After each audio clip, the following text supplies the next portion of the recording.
had a hard time coming here and sitting down to hang out with you. But we're here now.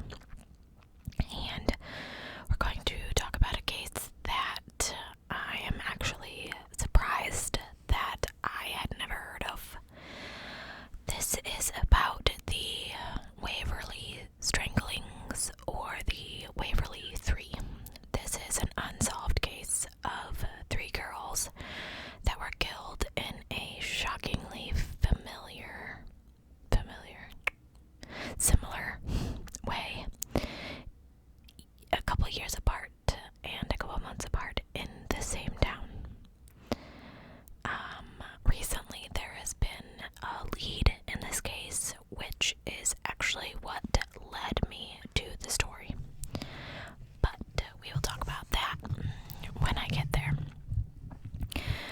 Unfortunately, I once again could not find out a great deal of information about the first girl that we're going to talk about tonight.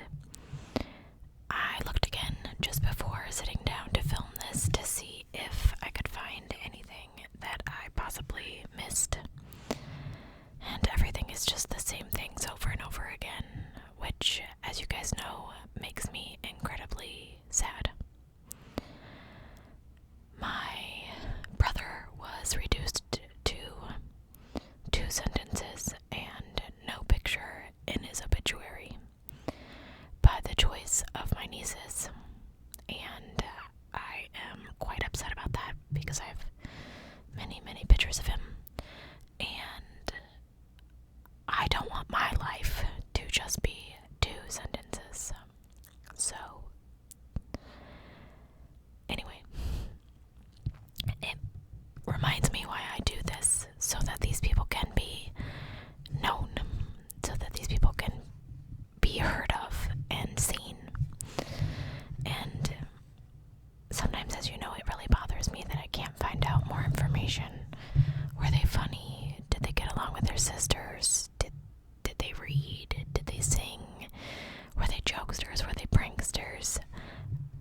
These people all had personalities and people knew them, but there's nothing of them except for how they died.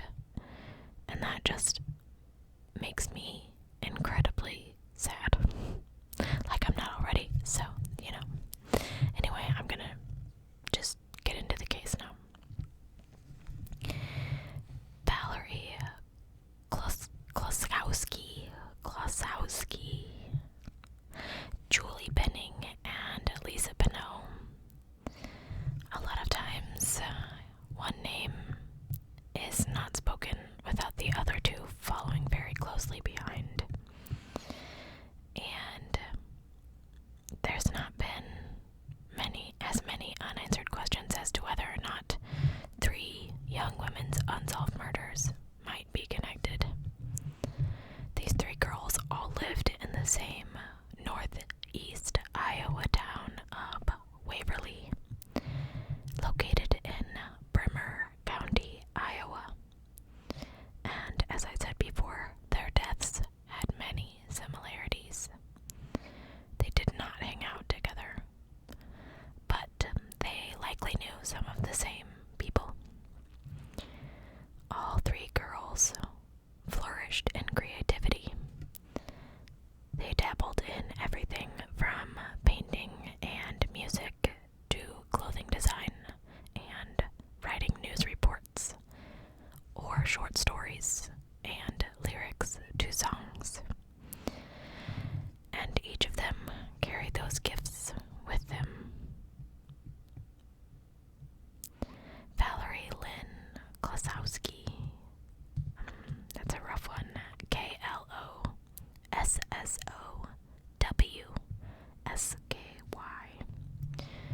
At just 14 years old, was the first. On Sunday, June 13th, 1971, Valerie and her friend Luann Hicks had a noon picnic together in Waverly Park. They spent the afternoon strolling around town before heading off in their separate directions and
She loved live music and the weekly Top 100 countdown.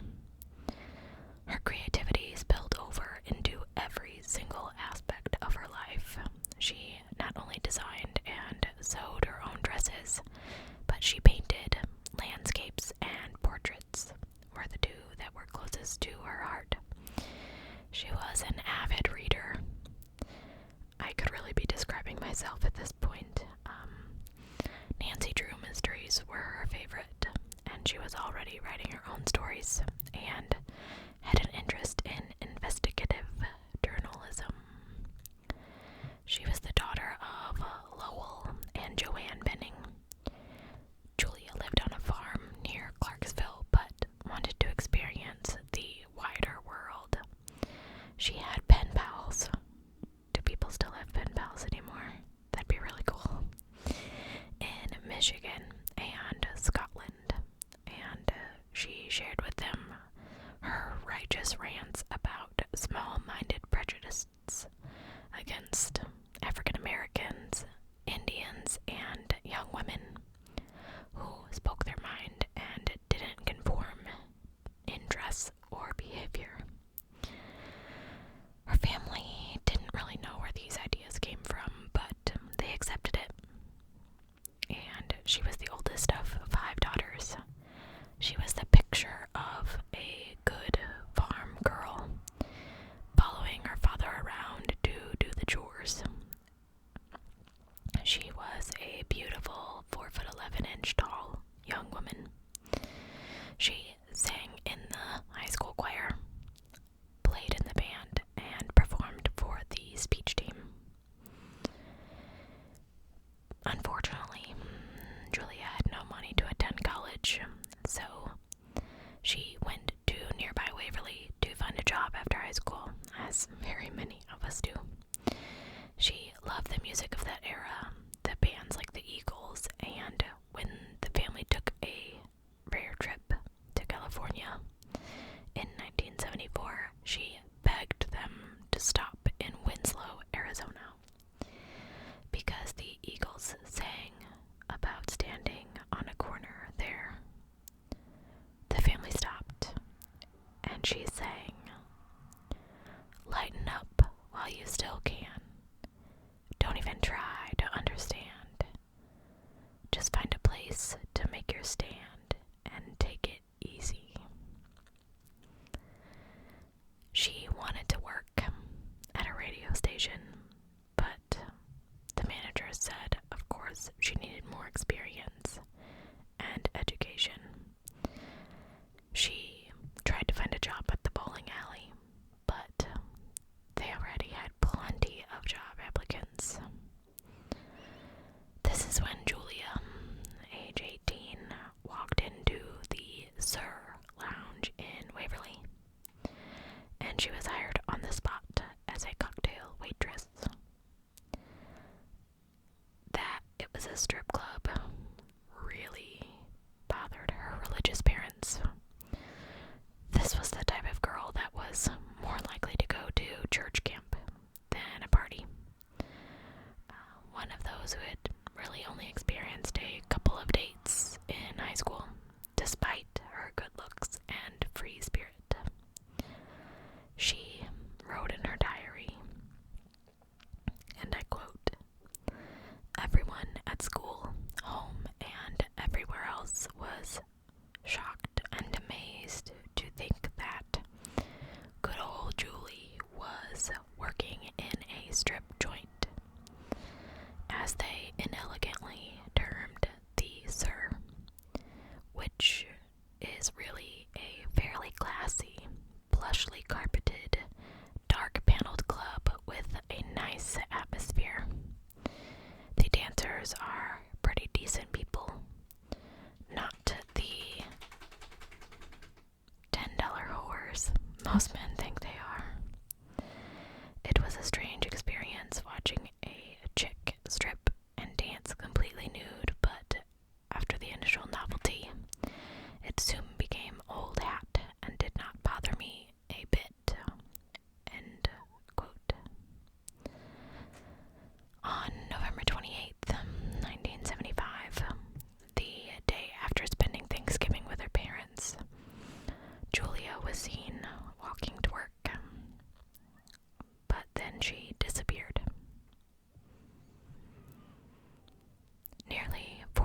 years later, her parents and her sister, Carol, sat in the dining room of the same rural farmhouse where Julia grew up, and where her own father did too. The carpet is still candy-striped, popular in the 70s. Julia's drawings are splayed across the dining room table. Her father stood in the doorway.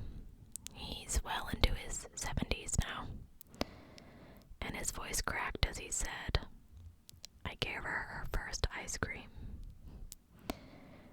He couldn't talk about her death again, but her mom said she tried to talk her daughter out of working at the club, but the young woman they more commonly called Julie said she wanted to be an independent woman, and she promised her parents that she would never be a stripper. She made pottery and chokers and sewed the dress that she wore that last day on her way to work. They didn't know it then, but Julie had been writing to pen pals the month before, saying that she'd grown up fast working at the bar and had already learned not to trust anyone. She wrote that a sleazy guy offered her $1,500 to go to bed with him, but she turned him down. She saw the money and knew he was good for it, but it kind of bummed her out, and she wasn't sure she could live with herself later. So she knew what was right. Deep down, her letters showed she was concerned that people didn't accept her, and she wanted to save money to fix the lazy eye that she'd had since childhood. She wrote to her friends that she was depressed and had a feeling that some kind of drastic change was about to occur in her life. Julie loved Thanksgiving. It was her favorite holiday. And after stuffing themselves around the family table, she got up the next day and said she had to go to work. Her mom begged her to call in sick, but she went anyway. She looked back and waved at me, and I had a strange feeling, said Joanne Binning. It was the last time that I saw her. That day after Thanksgiving, Friday, November 28th, 1975, Julie vanished on her way to work in Waverly. Her father, Lowell, drove into Waverly and reported her missing to the police. He knew that she would never just disappear without a word, and he asked the police to contact the local media about his child, and the police, not fully convinced that foul play was involved, suggested that Lowell makes immediate contacts himself. So he did. He went to newspapers and radio stations. He asked them that they alert the public about his daughter's disappearance. Initial reports stated that Julie was last seen that Friday afternoon walking along Bremer Avenue on her way to work as a waitress at the Sur Lounge. Police also heard reports that she had been spotted in a shoe repair shop that Friday in order to get a pair of shoes that she had left there. December 12th, Julie's 19th birthday came, but there would be no celebration without her. A missing person search that sometimes extends to other states produces no clues to Julie's whereabouts until Thursday, March.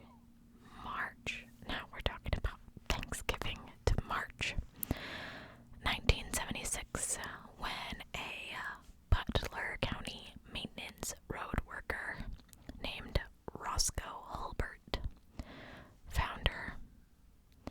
She was muddy, naked, and decomposed in a ditch along a quiet country road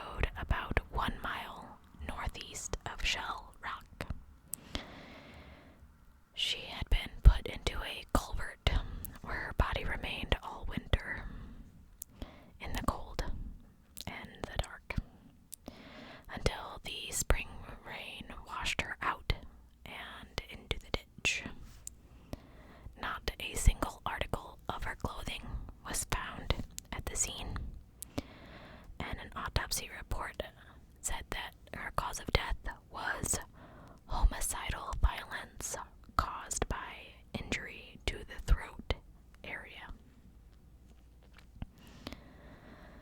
On a Tuesday, September 7th, 1976, less than 6 months after Julie's body was discovered, around 11 a.m., the naked, beaten body of 19-year-old Marie or Lisa Peak was found in a ditch just a quarter-mile north of Waverly's city limits, 6 miles from where Julie's body was found.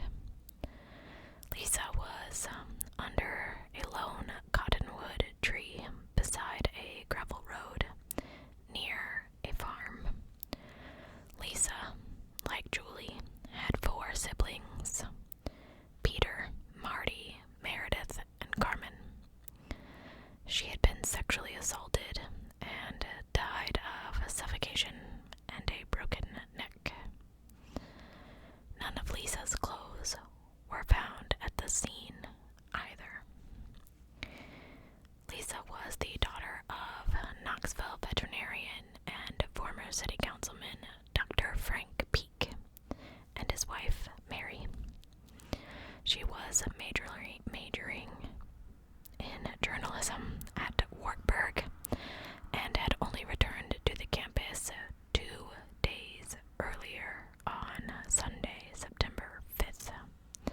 She was last seen Monday afternoon, September 6th, wearing a pink blouse and jeans, walking to a strip mall near the college campus to pick up last-minute school supplies before classes convened for her sophomore year. She had mentioned to her friends that she planned on going shopping Monday afternoon, but she never returned to campus that night. Earlier that same year, Lisa had provided information to authorities regarding a sex and extortion theme carried out by 40-year-old John Joseph Carmody of Mason City, Iowa, and she had planned to write a book about it. This used car salesman had blackmailed more than a dozen women into having sex with him and threatened mafia retaliation and harmed their loved ones if they refused. What a creeper. He pled guilty in May of 1976 and was sentenced to 40 years at Fort Madison State Penitentiary. Public speculation grew that Carmody may have somehow been involved with Lisa's death. But what about the other 2 ladies? Neither Valerie Klossowski or Julie Benning knew him. Was it possible that the same person committed all 3 of these murders? Or were the connections limited to the Benning Peak cases? Was Valerie just accident that they were so similar? It was 4 years prior. Julie and Lisa were almost a year apart. Now, investigators did cite a number of similarities in the Julie and Lisa slayings, and FBI criminologists were consulted to determine if the same person murdered both of them. Both Julie and Lisa were attractive and described as outgoing or popular. They both disappeared in broad daylight. Julie was reported to have last been seen in a shoe store, and Lisa was reportedly going to pick up a pair of shoes. They were both found nude, but due to decomposition, they were never able to tell if Julie had been sexually assaulted. Remember, she was out there for 6 months. Both women held interest in journalism and enjoyed reading and writing about mysteries. More than 30 years after Lisa Peak's murder, officials disinterred her remains on a Friday, May 10th, 2010. police in Ekany for re-examination in an attempt to discover additional evidence for further examination and possible comparison, according to Bremer County Attorney Casey Wadling in a press release. It was the latest step in this ongoing investigation. It involved the Bremer County Sheriff's Office, the Waverly Police Department, and the state medical examiner. According to this attorney, this case has always been an open investigation. It's never been closed. On July 22nd, 2010, the media reported some disappointing findings. The detectives who had hoped to find DNA evidence said that Lisa's coffin was too broken down, too deteriorated to preserve the killer's DNA. But investigators have said they are not giving up hope, and they're still going to try to find the killer. Lisa's sister reiterated that sentiment and said the findings from the exhumation had not changed her family's views on the case. They believe there is always hope. Their father, Frank, passed away the previous year, and they had hoped to find resolution before he passed, but they are still waiting for closure. They have always believed that someone must have witnessed something, and they still hope that they will come forward. They believe that the killer is still alive, and that there is still the possibility of a confession. And although John Carmody was the perpetrator in Lisa's rape and confinement a year before her murder, Meredith said the family tends to agree that another individual, perhaps unrelated to him, is responsible for her murder, and that of Julie Benning. Lisa's confinement and eventual escape was highly publicized in Iowa, and the person who murdered her may have become obsessed with her as a quote-unquote victim, which is actually really creepy if you think about it. He, or she, I'm thinking a he, but maybe saw her on the news because she escaped this other creepy rapist, became obsessed with her, and killed her himself. Like, poor girl. Carmody was released from prison in 2001 and spent time in a civil commitment center for sex offenders in Cherokee, but was released from this facility in 2009. He is classified as a lifetime sex offender. He must verify his current address every 3 months. The last record I could find of him was Texas in 2014. Now, the Peaks have given several interviews. They're not all Peaks anymore, obviously. Sisters have different last names. But they said that it is time for people to come forward. They certainly had experienced their share of tragedy and the unexpected. 2 months after Lisa died, her sister Carmen died after being thrown from a horse. And shortly after that, the Peaks home caught on fire. Meredith, her sister, said, although Lisa died at only 19, she had already lived a remarkable and impactful life. I hope to do the same. Her sister said that, in addition to being talented and adventurous, she had a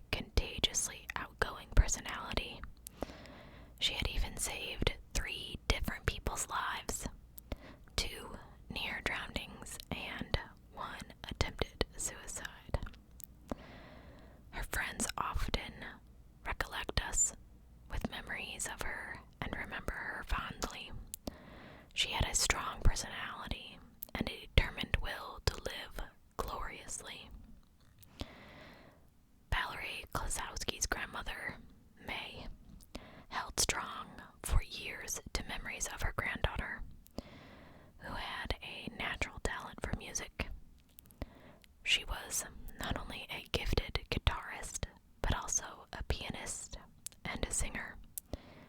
She wrote many songs herself and also poetry. I wish I had the gift of writing. I've always wanted to write stories, but I get halfway through and I get stuck.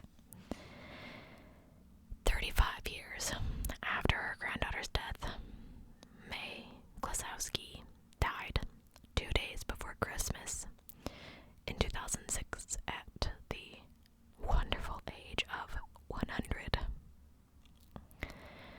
Julie Benning's sister, Carol, described her as bright, beautiful, spunky, and ambitious.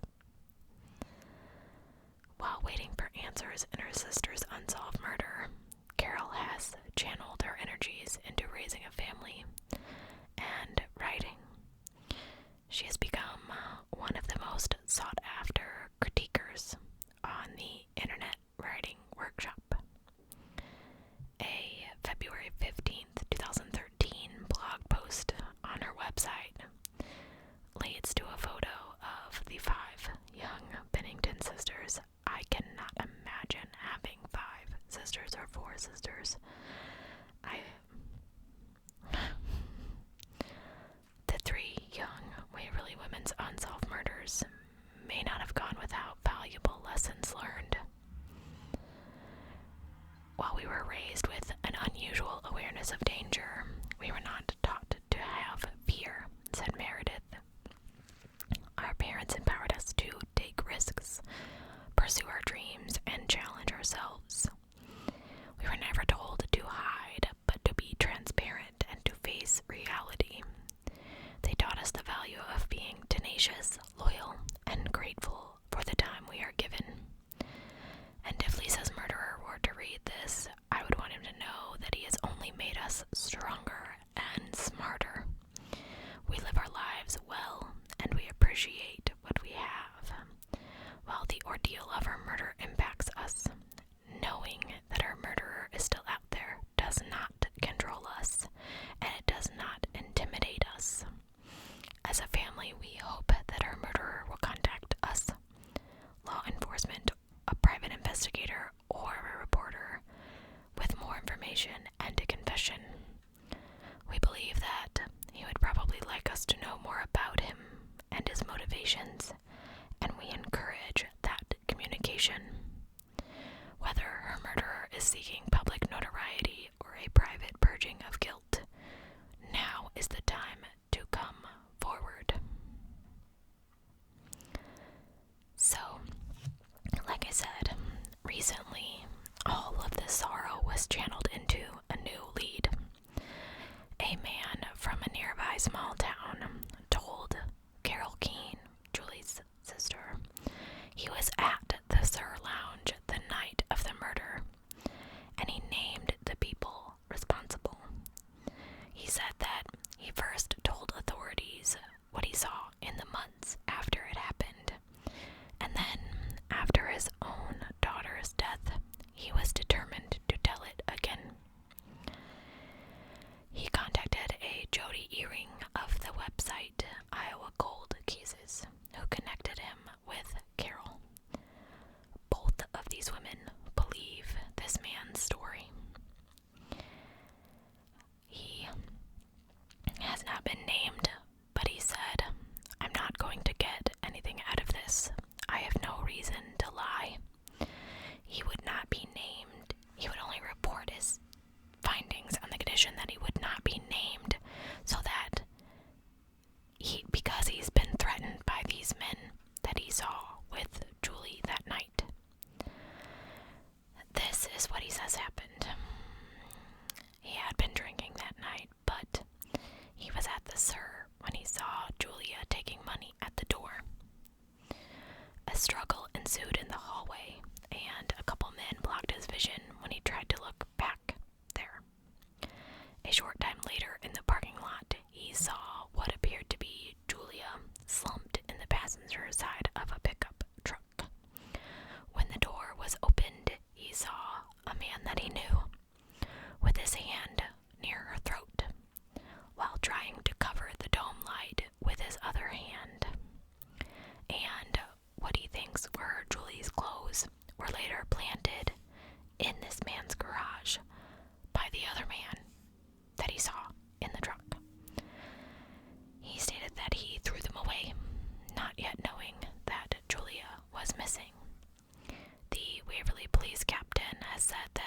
has taken this information, and the police have looked into every new lead, but there has not been any new information in the past 2 years. Carol says that every day since she met with this man, who says he witnessed this, she's been on a mission. She wants to repair her sister's reputation and shame this man who was in that truck. She's researching, drawing up theories, and tracking down locations of the people that were there. It consumes me, she said. For the first time in 40 years, I have a name. To imagine this beautiful girl, nude and stuffed in a culvert, covered in mud and leaves. The indignity of it all. The man who did this is walking free, and I just can't live with that. I would not be able to either. I would do everything in my power to find what happened to my sibling, because I could not do that. If you have any information about these cases, Julie Benning, Lisa Peak, or Valerie Klossowski, please contact the Iowa Division of Criminal Investigations at 515-725-6010. Thank you guys so much for watching this video. I hope that you enjoyed it. Again, I'm sorry I've been kind of missing. I thank you so much for all your suggestions and advice and comments. I wanted to say all of your I'm sorry's. Thank you for supporting me on my channel. I know that I'm not the most high-tech channel. I'm not the most fancy. I'm just here being me, and it seems to work. So I'm not going to stop making videos. But like I said, I am changed inside. I told Sean that the only way I can describe it is my heart has a million pieces, and every time something happens like this, a little tiny piece gets broke, and I just have to wait for it to stitch up or get a butterfly bandage or some staples or something. So Sean helps me with that, thank goodness. My family helps me with that. We're still here. We're still going. It's a struggle sometimes, I'll be honest. Which I'm sure you guys have the same things, and that's why you're here. Finding your escape with me.